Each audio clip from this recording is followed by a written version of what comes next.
This is the plaintiff, Roberto Diaz. He says he and the defendant have been good friends for 8 years, so he's shocked and saddened that it's come to this, a lawsuit in court. He got arrested for allegedly selling pot, and the defendant physically posted bail for him. But when things were straightened out, he kept the money when it was returned from the courthouse. He even had the nerve to deny it, but he investigated and discovered the check was in fact cashed. Some friend. He's suing for $1,500, the amount of returned bail.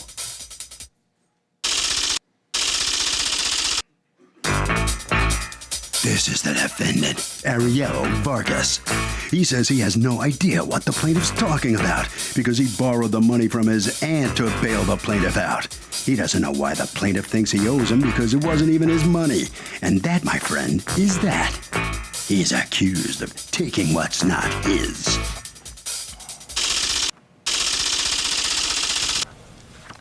Thank you, Douglas. Roberto Diaz. Yes. You are suing Ariel Vargas for $1,500 in bail money that he was supposed to post that was not his money. It's money that you and your family raised, and it went back to him after the case. Okay, not the first time I've seen this. Go ahead. What happened?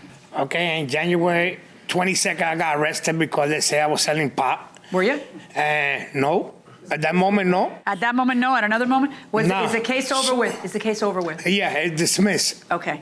So they came and they told me that the bail money I was going to get in 6 weeks. Okay, but let's back up. So you're in jail, and in, who do you call?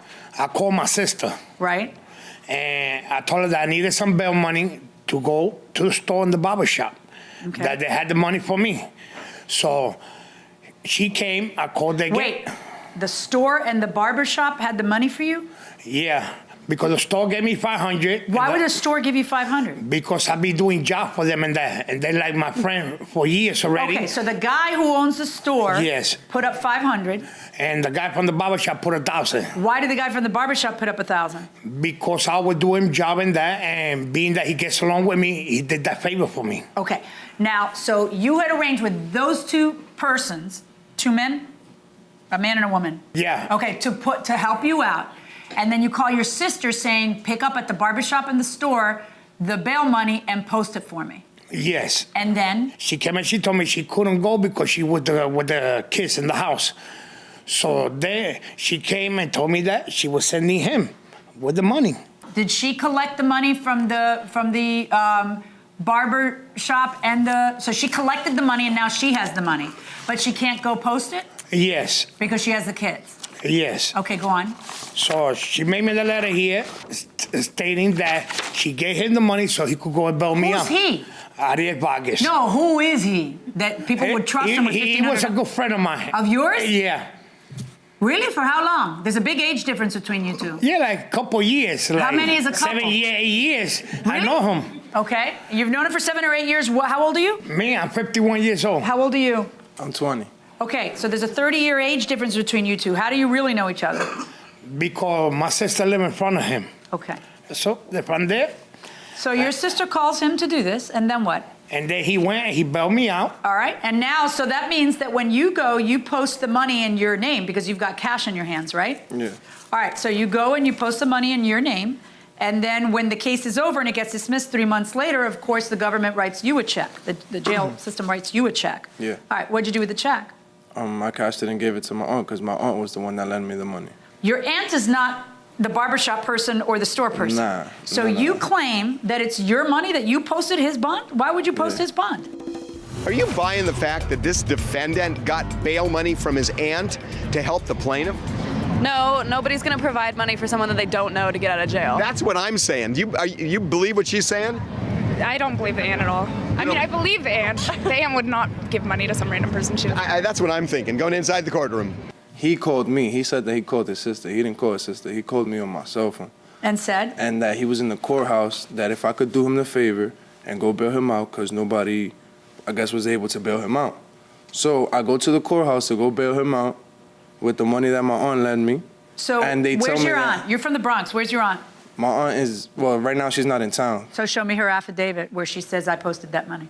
I didn't bring no paperwork because So how are you I was gonna waiting prove what for her you're to come back. Actually, I was just waiting for an email from one of my cousins so I could print it out. And Okay, if but anything, let me introduce you to May. This is a bench, this is a gavel, this is a black robe, and I'm in the middle of a trial. Okay? Yeah. You think you're my first rodeo? No. Yeah, you're not. I see this case, I see it over and over again. A lot. Okay? So you're telling me that you go out, this is the case you want me to believe. You were the only knight in shining armor this man could find. You were the guy who did them the huge favor of bailing him out with the money that you borrowed from your aunt. And he is such a jerk that he decided to go ahead and burn that bridge by suing you, saying the money was his. That's the case you want me to believe. And all you have to do is bring me your aunt. And this will be the first case of its kind. Bring me your aunt who says, yes, why is he suing us? Oh my gosh, we're the only people who would be there for him, and look at him, right? But you didn't do that, did you? No, I didn't. No, you didn't. Because she was out of town. So Really? Maybe it's because you're a liar. Maybe that's why you didn't do it. You can assume that I'm No, I'm not going to assume that. I'm going to conclude it. There's a distinction. All right. I assume nothing. I walk in here with a clean slate. Then I watch people raise their hand to God and swear to tell the truth. Then I cross-examine them, sometimes for a minute, sometimes for more than that. With you, you know how long it took? A nanosecond.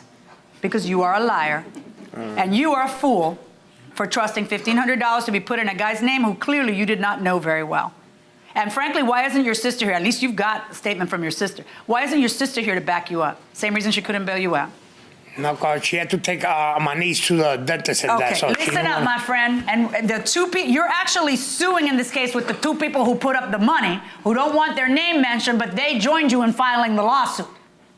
You are a liar, and you are a fool, which is why you ended up having to be here. $1,500 verdict for the plaintiff.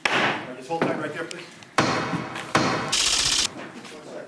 All right, so step on in here. How'd that feel being called? Well, there's nothing. The L word. She can say that I'm a liar all she wants. Well, I know if my aunt would have been in town, she would have been here, and it would have been a different story.